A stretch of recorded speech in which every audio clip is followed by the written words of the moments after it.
अरे शर्मीली, अच्छा हुआ तुम आ गई।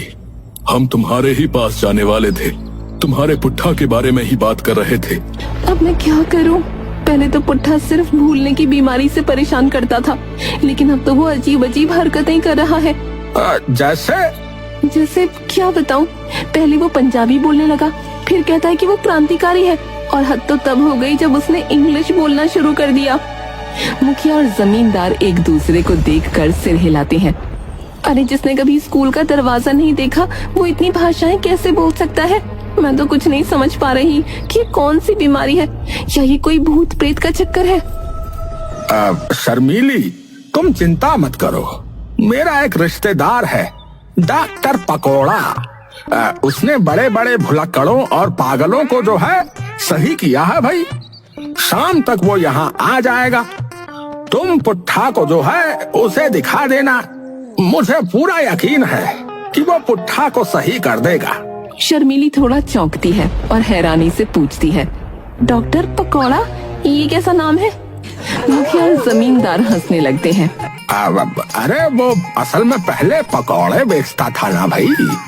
पकौड़े बेच बेच कर ही उसने जो है अपनी पढ़ाई पूरी की। तब से उसका नाम डॉक्टर पकोड़ा ही पड़ गया।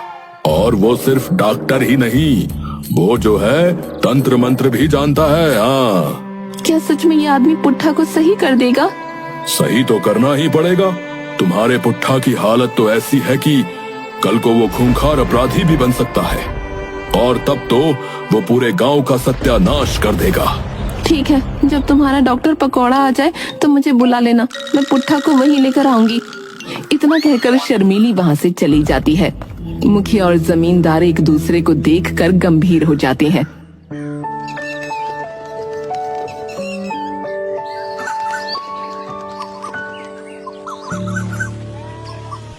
मुखिया का घर, सुबह का समय।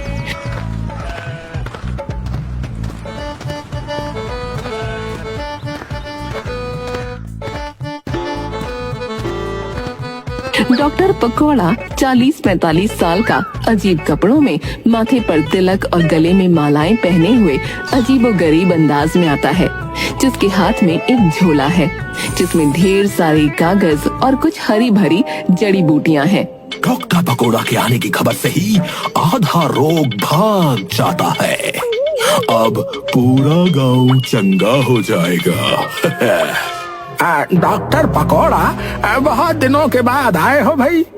इस बार तुम्हें हमें एक बड़ी मुसीबत से बचाना है। आई, मुसीबत कैसी भी हो, मैं उसका हल निकाल लेता हूँ।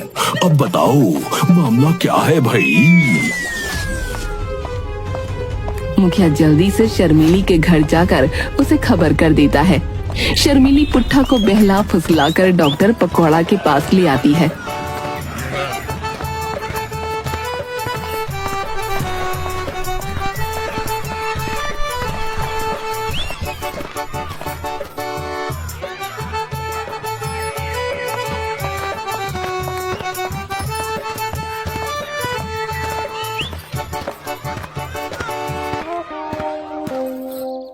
पुट्ठा को इस बात का बिल्कुल अंदाजा नहीं था कि उसे इलाज के लिए लाया गया है। हम यहाँ क्यों आए? और ये बाबा कौन है? चुप रहो, ये बाबा नहीं डॉक्टर है, तुम्हारी बीमारी ठीक करने आए हैं। डॉक्टर पकोड़ा पुट्ठा को सिर से पैर तक देखकर गंभीर मुद्रा बनाता है। बहुत गंभीर मामला है, बहुत गंभीर। ये स्पिरिट पर्सनैलिटी का केस है भाई। शर्मीली और मुखिया चौंक जाते हैं। डॉक्टर साहब, ये कौन सी बीमारी है? हमने पहले तो कभी नहीं सुनी। आई, तुमने अपरिचित फिल्म नहीं देखी क्या? देखी है, पर वो तो फिल्म थी ना। आई, फिल्म असली जीवन से ही बनती है मुखिया। तुम्हारे पुट्ठा के अंदर अलग अलग व्यक्तित्व आ गए हैं भाई। तभी ये कभी अंग्रेज बन जाता है, कभी पंजाबी और कभी बिहारी। ये बीमारी दवा से नहीं, मेरी बातों से ठीक होगी। नहीं, मैं पुट्ठा को आपके पास अकेला छोड़ूंगी। डॉक्टर पकोड़ा मनाने लगता है। मुझे एक मौका दो, अगर मैं नाकाम रहा तो खुद पागल खाने चला जाऊंगा। मुखिया शर्मीली को समझाता है।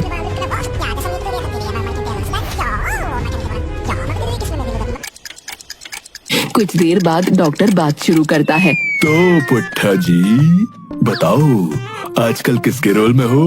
पुट्ठा धीरे धीरे सिर उठाता है और अचानक अंग्रेजी लहजे में टूटी फूटी हिंदी बोलने लगता है। मैं जनरल डायर हूँ।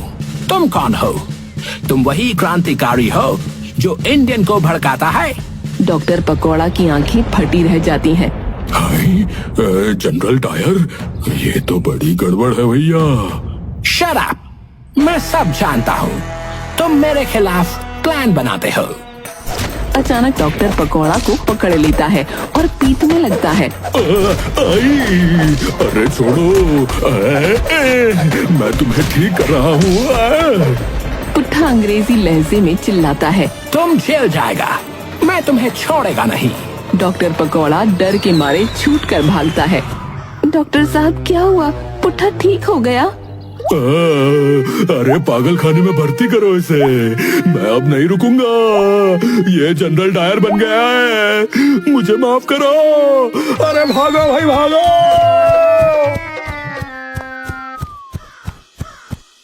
शर्मीली और मुखिया एक दूसरे को देखकर हैरानी में पड़ जाते हैं। शर्मीली और मुखिया डॉक्टर पकौड़ा के भागने के बाद बुरी तरह परेशान है। अब मैं इस भुलक्कड़ पुट्ठे का क्या करूं? पहले तो सिर्फ भूलने की बीमारी थी, अब तो ये अलग अलग भाषाएं भी बोलने लगा है। तभी एक साधु झोली लिए वहां आ जाता है।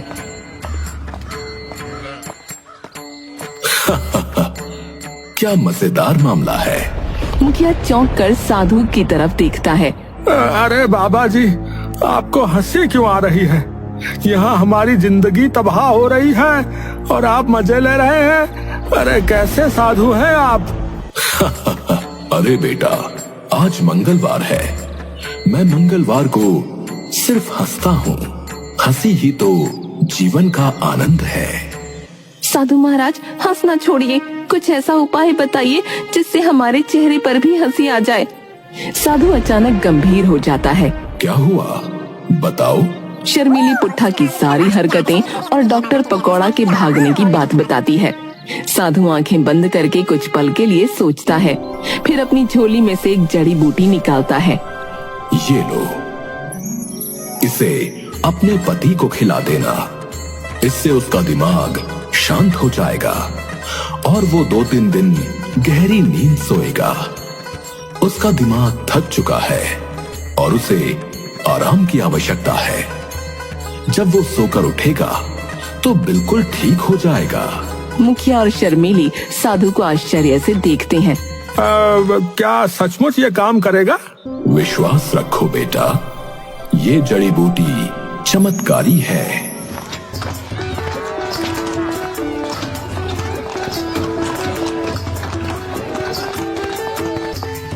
शर्मीली और मुखिया एक दूसरे को देखते हैं।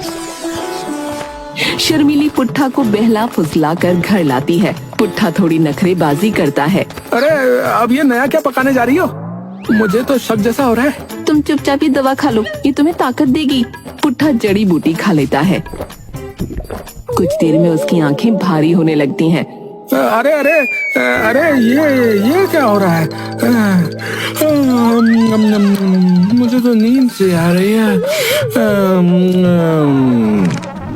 पुट्ठा बिस्तर पर गिर जाता है और गहरी नींद में सो जाता है।